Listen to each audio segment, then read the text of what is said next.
Hello, my name's Scotty McCreary. I'm from Garner, North Carolina. Garner was a great town to grow up in, you know. It was kind of like a big Mayberry. You know, everybody kind of knew each other. It was a nice, big, small town, is the way I like to put it. It was just a great place to grow up. My mom says I started singing or humming when I was at my one-year-old checkup to my doctor. I realized Scotty had the potential to be musical at a very early age. So at the end of his one-year checkup, I told his pediatrician, I said, this baby can sing. And I looked Scotty in the eye and I hummed a verse to him, and Scotty hummed it back to the doctor, and he's like, wow, I didn't think I'd ever sing that. But even as a small child, he was a ham. Boys and girls, please welcome American Idol winner, Ruben Studdard! My first memory would probably be me in my Elvis CDs back when I was younger. And Scotty, for whatever reason, just really idolized Elvis at a young age, and he'd be singing Hound Dog or Jailhouse Rock. My mother gave him a book when he was probably 4, and it was called How to Be Elvis. And Scotty was fascinated with it. I looked out the window, and he was walking down the sidewalk, and he was dressed like Elvis. He had on my jewelry and a scarf. You know, taking him to Halloween, he would dress up as Elvis, and you know, he'd get his candy and say, thank you very much. I remember once I walked down the street to meet him at the bus stop, and the bus driver said, we just love Scotty's Elvis concerts. And I said, I hope you are not misbehaving on Miss Brenda's bus.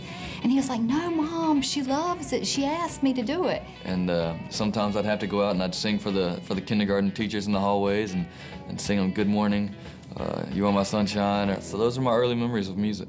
We all grew up going to church. So I'd say by the time he was 3, he would be up there with this little choir group. The musical director at First Baptist Church of Garner was Beth Honeycutt, and she had a lot of influence on me. The first time that I thought, this kid has a lot of talent, was probably maybe 10 years old, and he sang Oh Holy Night with our children's choir in a Christmas production.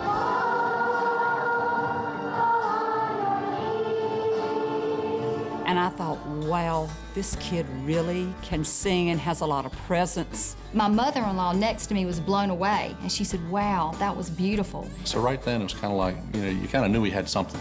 Beth kind of led me and taught me and was there the whole way up through children's choir and on to youth choir. And he picked up the guitar and immediately started wanting to play it and working at it. And you saw a drive in him to want to do something with music more than maybe the average kid. My first guitar, I think my granddad gave it to me when I was little, and that was before I knew anything about guitar, and I was just kind of plucking it and strumming it. Oh Brother, Where Art Thou came out, and he was listening to those songs, and then he would go get this little piece of guitar that I, let him start out on, and he was trying to pick out that song. And I looked over at him and I thought, this is kind of weird. I mean, his buddies are outside playing, but he was fascinated with trying to learn that song. I got into guitar lessons around the 4th, 5th grade, and Gary Epperson, he was my guitar teacher, but also a mentor for me growing up. Realizing, from the very first lesson that Scotty had a natural knack for playing the guitar. He had rhythm in his right hand, something that you rarely see in a 9-year-old kid. Just over the years, our lessons were much more than just guitar. A lot of it was just days that we just talked about music, the music business, and to be honest, I probably tried to discourage him because the music business it's a heartbreaking business. He kind of laid the foundation for me and kind of told me the ins and outs and what to do and what not to do. It was great having them there for me. I'm always told the kids, any small place that we're given, we're gonna sing. And so Scotty, he took that to heart. And then he started looking for places and opportunities to sing, and his mother encouraged him. As you can tell, I like singing country music, and now I'm singing anywhere and everywhere that they'll take me. Yeah, I think definitely performing early and performing a lot would definitely helps with the stage presence and the nerves and just getting more comfortable on stage. So it was nice that I got the chance to perform as a kid and perform growing up. So when I got to Idol, I wouldn't be shaking in my boots, just scared to death. I just went up there and I sang.